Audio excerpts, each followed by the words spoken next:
The markets have just opened and are expected to be higher, but all the focus remains on American politics and in China in particular. Our business editor Ross Greenwood joins me. And Ross, the US Post Office finds itself in the middle of this trade war. Yes, indeed it does. And it's kind of interesting because it's just whipping around all over the place, all of these relationships. Just explain, yesterday, as part of the new tariffs deal with China, effectively what happened was that the US Post Office, presumably at the order of the government and Donald Trump, basically said they're going to ban all imports of any goods from China. So just to explain, if you were bringing in goods previously that were worth less than $800 US, there was no customs inspection. It just sailed straight through. And so as part of this new trade war where there are tariffs on Chinese goods coming in, and obviously now China's imposing its own tariffs, they basically said that every item coming in from China would be the subject of an inspection by their customs agents. But of course, this is just way down customs enormously, as you can imagine.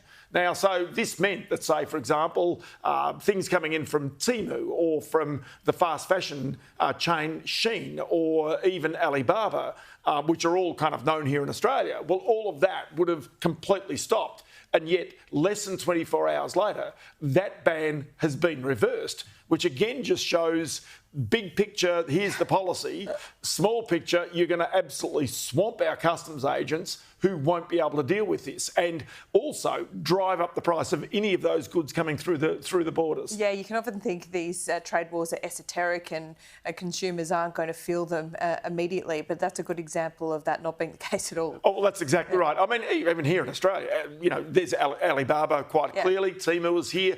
You'd be a big fan of Shein, of course. Yeah. I wouldn't say that.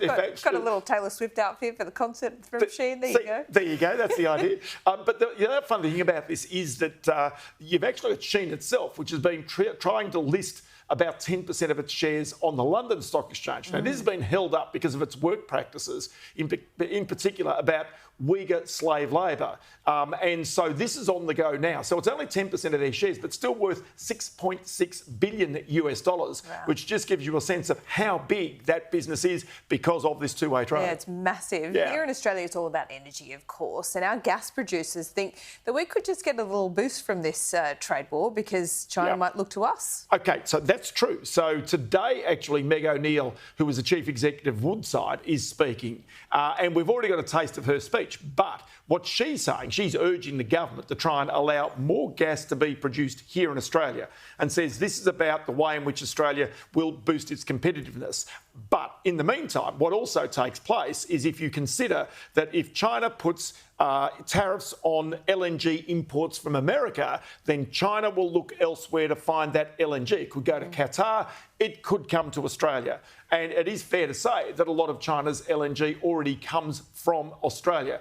Now, given the fact that really, in some cases, with falling prices, that these LNG producers here in Australia have probably done it tougher over the last little while, it's just going to be fascinating. But again, the East Coast gas crisis, which is driving up electricity and gas prices on the east coast of Australia and taking competitiveness away, that also is one of the keys. There needs to be more gas found on the east coast of Australia. How many times does Meg O'Neill have to say that? How many times does AEMO have to point to this crisis every time there's a hot day or a very cold day or, you know, the wind is blowing? I mean, Ross, what's the impediment here? Because gas in the short term is the only way back to some kind of reliable energy and bringing down prices, therefore attracting investment and making Australia a good place to do business. And even the federal government, which you'd imagine has its own green leanings inside it on the left of the party, admits through its gas policy that Australia needs gas out to 2050 and beyond.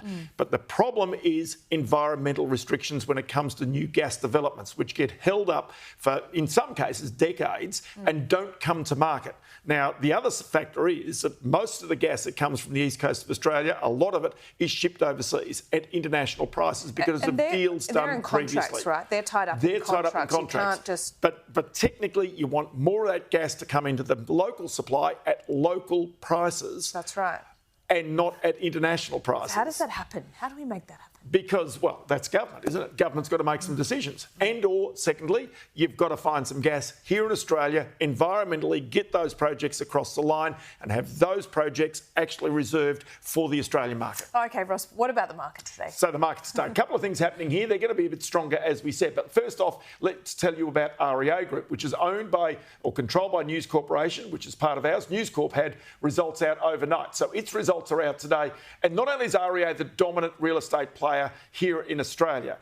Revenue's up 20% for the half year, net profit up 246%. It's an anomaly, but the underlying profit, you can see here, up 26% as well. So all of this has been strong, but it's Chief Executive Owen Wilson has today said he will resign after 6 years in the job. Now, he's expanded that business into America with a stake in Realtor.com, or Move Inc, as it's called. Also tried to get into the UK to buy Rightmove. That was rebuffed. Gone into India. That's one of their big movers right now. So it really has, and if we have a look at its share price, even over the past year, you can see the share's up 34%. So it's been one of the really strong movers. And given the fact some suggest right now its rival here in Australia, which is Domain, controlled by the Nine Entertainment Group, could be potentially up for sale, this is kind of an interesting space to watch in terms of where real estate goes in the future. OK, Ross, thanks so much. Quite Appreciate it.